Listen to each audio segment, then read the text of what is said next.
Buenos días, buenas tardes y buenas noches. Oye, depende del lugar del mundo en que tú te encuentras hoy.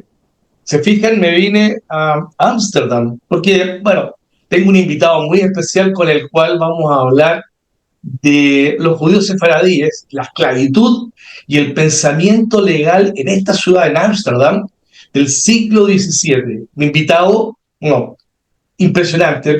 Vamos a ver qué es lo que tiene estudios por todos lados, máster, doctorado. Jonathan Elázar de Mota. Bienvenido a un café con Cabaná, porque hoy día lo que vamos a hablar es apasionante. ¿Cómo estás? Muy bien, muchas gracias por esa recepción e introducción. Bueno, nos vamos a ir metiendo de a poco en este programa, porque Jodenbuurt es el nombre del antiguo barrio judío de Ámsterdam, y que en la antigüedad era una isla, ¿cierto? En Así esa es. zona de la ciudad se establecieron los primeros judíos que llegaron en el 1600 aproximadamente. Y Ujú. entre 1602 y 1618 se inauguraron tres sinagogas en este sector. Así es. Bet Jacob, Neve Shalom y Bet Israel. Entonces, Jonathan, ¿qué ocurre cuando una comunidad que huye de la persecución se ve envuelta en otro sistema de opresión como tiene que ver la esclavitud? Bueno, es una buena pregunta. Eso es una pregunta que causa como un tipo de confusión o contradicción en la mente de uno, porque nosotros con la moralidad que tenemos hoy en día en el siglo XXI y vemos lo que es la moralidad en el siglo XVII, crea un tipo de conflicto, porque uno se pregunta, ¿cómo es posible que un judío que se supone que se basa en la historia o la historia de la libertad, se empieza, celebramos la libertad, la salida del sistema faraónico, y entonces este mismo pueblo ahora está participando de un sistema de esclavizar a otras personas? Esa es una de las preguntas, una de las primeras preguntas que yo me hice cuando comencé a estudiar este tema, y encontré que varias personas hacían la misma pregunta. De hecho, los judíos portugueses en Surinam, para el siglo XVII y XVIII, ellos practicaban en Pesaj, tenían esclavos africanos sirviéndoles a ellos y participando a la vez. Entonces, eso es una introducción al tema que vamos a tratar hoy en día. Bueno, es importante porque lo que queremos ver es qué sucede cuando se encuentran la ley, la religión y el lucro, que es justamente una de tus especialidades. A ver si nos puedes contar un poco en esa materia. Claro, para el siglo XVI, los judíos portugueses y españoles que llegan a Ámsterdam, principalmente se establecen las tres comunidades, así como había explicado. Esas comunidades habían, decir, varios miembros de esas comunidades participaban en el intercambio de esclavos ya desde hace mucho tiempo antes de llegar a Ámsterdam. De hecho, la historia relata desde el siglo XV, cuando Portugal entra a África, es decir, a África Occidental. Sí. Había muchas familias, digamos, criptojudías o de cristianos nuevos, que eran judíos, pero disfrazados de católicos, de cristianos, porque la jurisdicción, la Inquisición, no le permitía practicar judaísmo en persona. Cuando esas personas viajaban a otros lugares, entonces ellos ahí abiertamente practicaban el judaísmo o se identificaban como judíos. Y fue el caso de muchos de estos miembros que comenzaron a crear esa red de negocios. Para el siglo XVII ocurre que el negocio más lucrativo de la época era, aparte del intercambio de esclavos, era la producción del azúcar. Y entonces Brasil, que era un territorio portugués por un lado y a la vez holandés en la parte este, los judíos que estaban en Brasil, en la parte holandesa, ellos trabajaban en la producción, la industria del azúcar. Ese azúcar llegaba hasta Europa y se revendía allá en Europa. Pero el asunto es quiénes trabajaban la tierra. Eran esclavos. Ahí entonces entra el contexto de estos judíos. Pero hay un problema, porque en Holanda hay una ley y la ley dice que no hay esclavitud abiertamente. Entonces, cuando tratamos el caso de un judío de la comunidad que tiene un esclavo y entonces sale de Brasil o sale de Curazao o de Barbados, donde hay comunidades establecidas, y llega con su esclavo o esclavos a territorio holandés, entonces hay un conflicto legal entre dos sistemas legales, el sistema judío y el sistema holandés, que se basa en la ley holandesa, romana y protestante cristiana. Oye, y en todo este tema, ¿cómo se manejaba todo esto? Porque, perdona, ¿cómo reacciona una comunidad marcada por la opresión frente a la esclavización de otros? O sea, me suena extraño que alguien en Pesaj le esté sirviendo un esclavo, siendo un pueblo que nos caracterizamos por la libertad. Es buena pregunta y puedo decir que en todo lo que he investigado, no fue hasta el siglo XVIII que un rabino de la comunidad dijo que el asunto de la esclavitud cananita, que es un término rabínico en el Talmud, para justificar legalmente esclavizar a una persona. Luego voy a explicar qué implica Por eso. favor, por Esclavitud favor. cananita, es muy importante entender eso. Este rabino, para el año 1765, rabino Rafael Mendola, dice, ya este mecanismo legal ya no existe o no aplica. Ahora bien, eso no quiere decir que a partir de ese momento la comunidad dejó de participar en la esclavitud o que hubo una aceptación unánime por todos los judíos sefaradíes. No, porque vemos en otros contextos, ellos continuaron muy bien hasta el siglo XIX. En el caso del territorio estadounidense, el país se dividió entre dos, los estados de la Unión del Norte y los estados de la Confederación en el sur. Y es muy interesante ver que en el sur habían rabinos que estaban a favor de la esclavitud y en el norte rabinos que están en contra. Y estamos hablando de la misma comunidad de judíos sefaradíes. Entonces, eh, eh, quiero explicar sobre el asunto de esclavitud cananita para Sí, por que favor. el público entienda. En el Talmud, el tratado Jorayot, página 13a, existe una discusión del qué es lo que es un Ebed Kenaní, en hebreo, un siervo cananeo.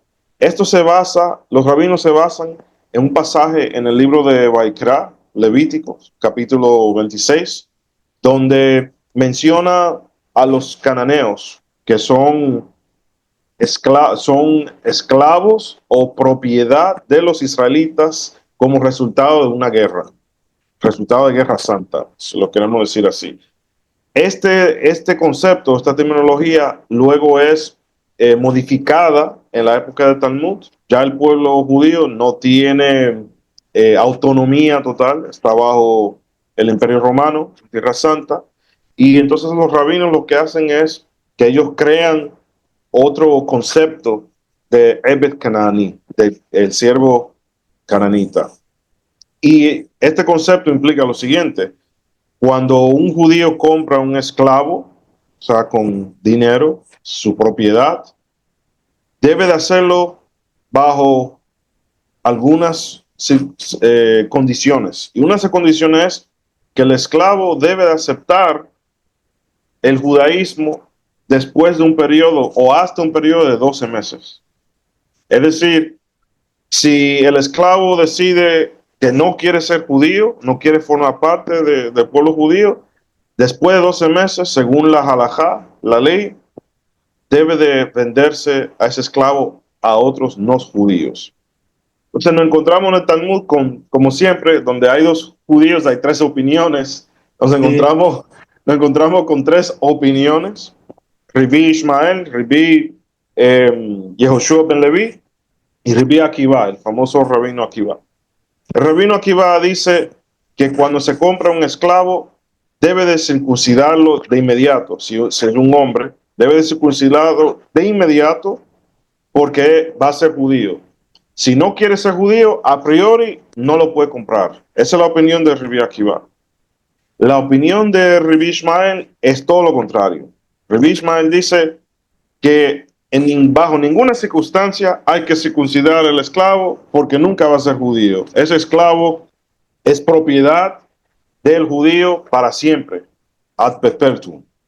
Y luego tenemos una posición más en el centro, centrista, que es la opinión de Rabbi Yehoshua ben Levi. Y él dice lo siguiente: se compra al esclavo y tiene 12 meses para convencerlo o convencerla, caso de una mujer, y después de ese periodo de tiempo, si el esclavo o la esclava quiere aceptar o ha aceptado ser judía, debe de pasar por un baño ritual en el caso de hombre y mujer, y en el caso del hombre, circuncisión, Berit Milá.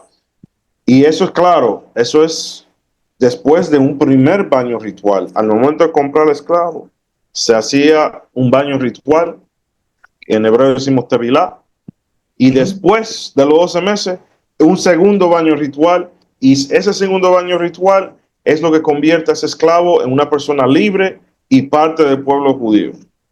Entonces, eso es Ebed Kenani, siervo cananeo, y esa terminología o ese mecanismo legal dentro del Talmud es el motor o la base donde los rabinos y el pueblo judío se está operando a través desde la época del Talmud hasta la Edad Media y hasta la modernidad.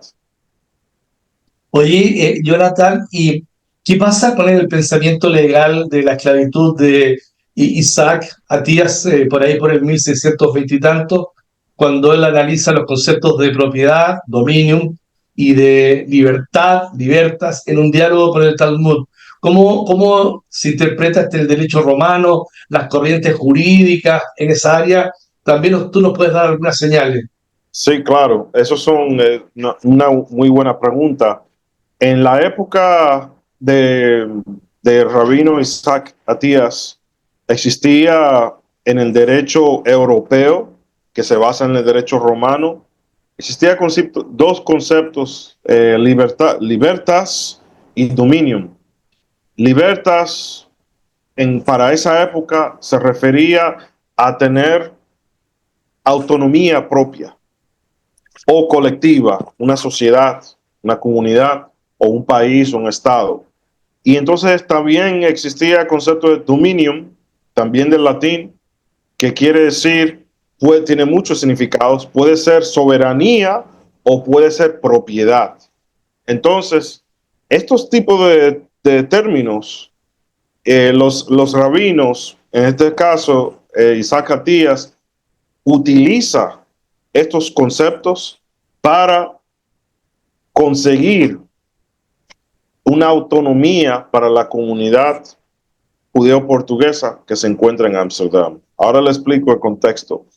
En la literatura de los juristas, tanto en España y en Portugal, como en Alemania, Holanda, en todo este contexto de Europa occidental, se decía en la teoría del derecho que una persona que no tenía dominio tampoco tenía libertad. Mira.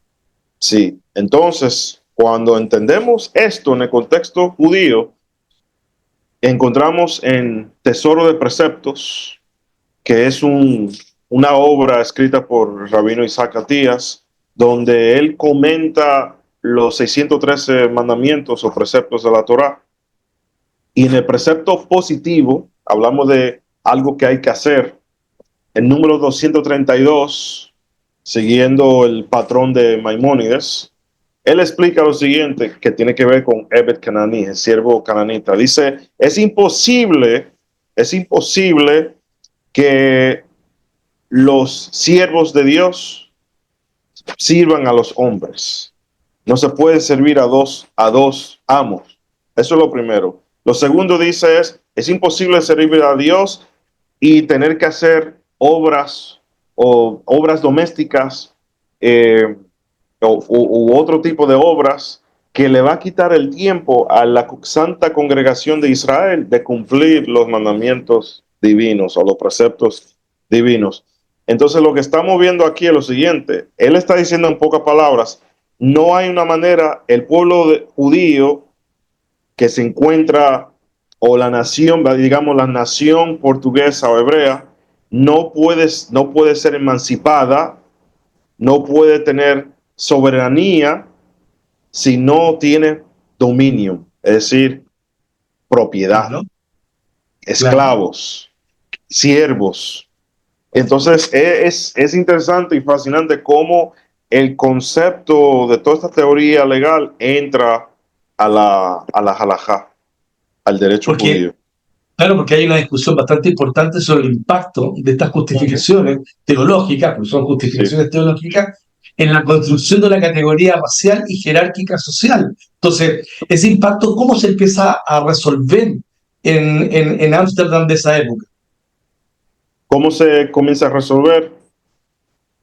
A qué te refieres exactamente? O sea, ¿cómo empieza a evolucionar el cambio Ah, bueno, teníamos estos esclavos, estos siervos, ujú. hablamos de propiedad, hablamos de libertad, pero empieza a pasar el tiempo y naturalmente estas comunidades que se afincan ahí en Ámsterdam, en Holanda, eh, empiezan a pensar de otra manera, empieza a pasar el tiempo. Entonces, ¿cómo esto empieza a moverse? Sí, muy buena pregunta. Lo que ocurre es, existe el conflicto entre derechos en Ámsterdam, porque existía ya desde el siglo XVI en toda esa región de los Países Bajos, como dicen los Netherlands, en todos esos lugares, tanto lo que hoy en día es Bélgica como lo que es Holanda, existía un concepto que era la tierra libre. Es decir, tierra libre que se refería a un esclavo que llegaba, entraba a esos territorios, automáticamente quedaba libre. Ahora, ese concepto legal en el derecho holandés estaba en desarrollo desde el siglo XVI hasta el siglo XVII.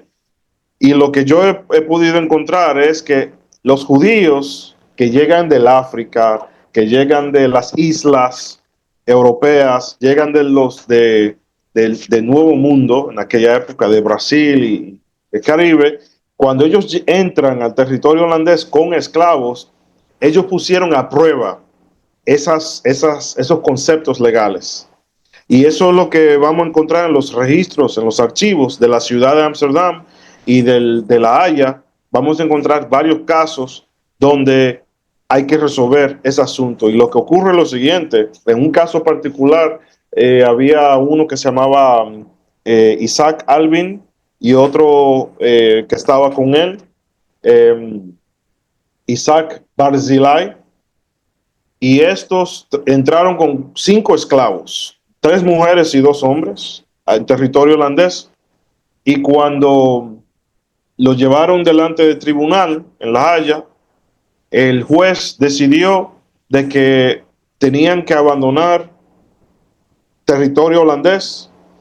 Y dice la historia, el archivo, que Isaac Albas se llevó a sus esclavos y se fue a Bayonne, a Francia.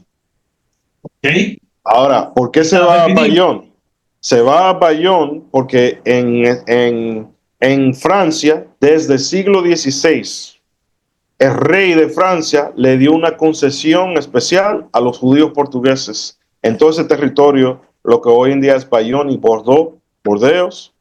Los judíos portugueses ahí tenían autonomía para hacer intercambio de esclavos sin que nadie lo molestara a ellos. Entonces, estos judíos que entran territorio holandés con esclavos en la primera generación. Estamos hablando del año 1626.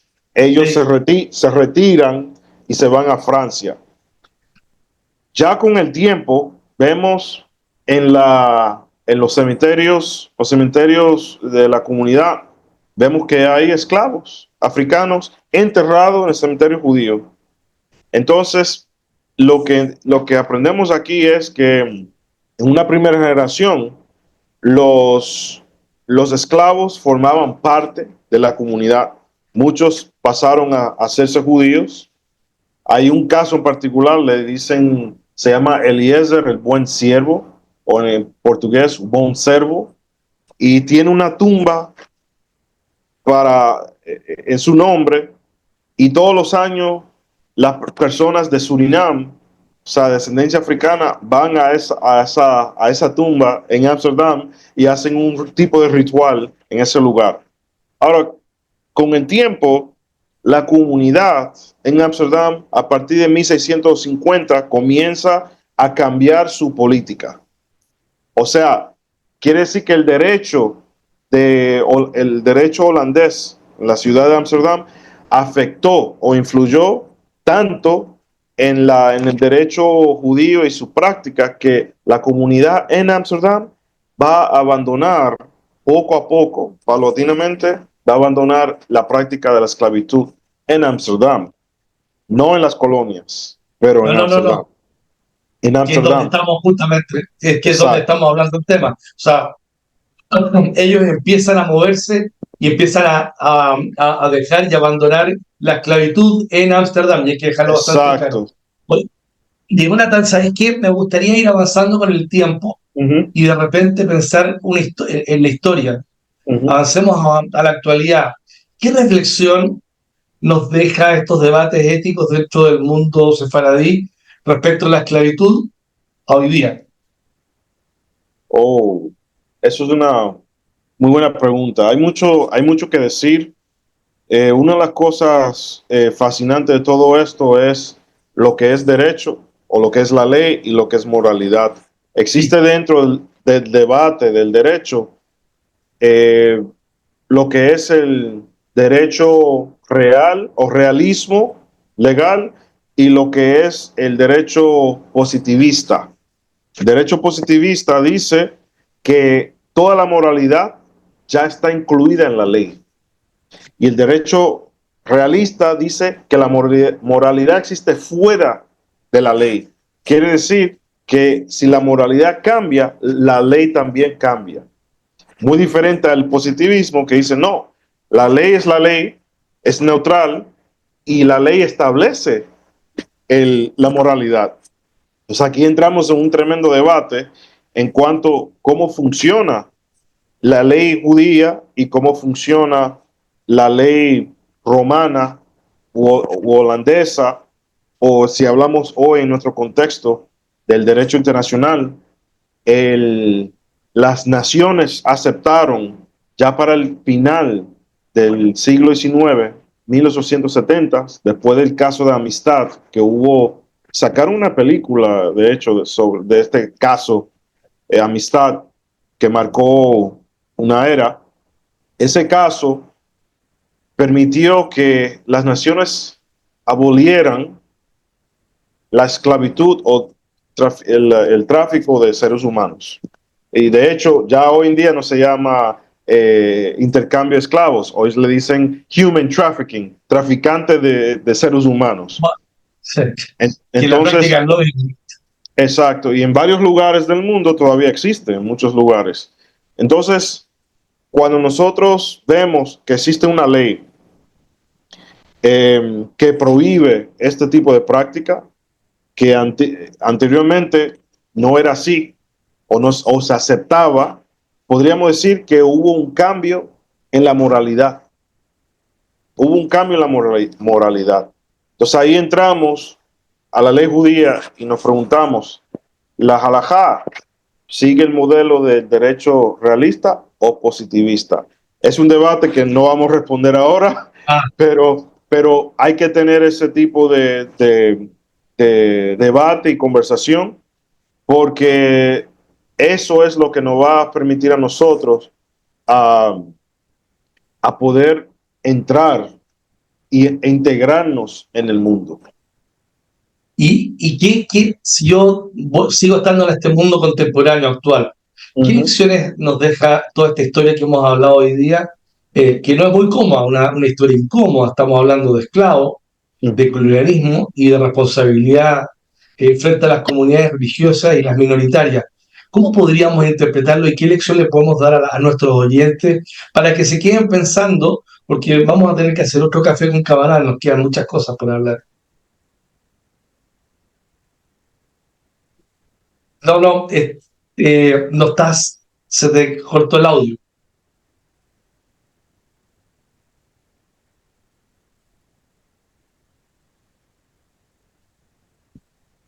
Una de las lecciones, Ahora sí, ahora sí. ¿me escuchas?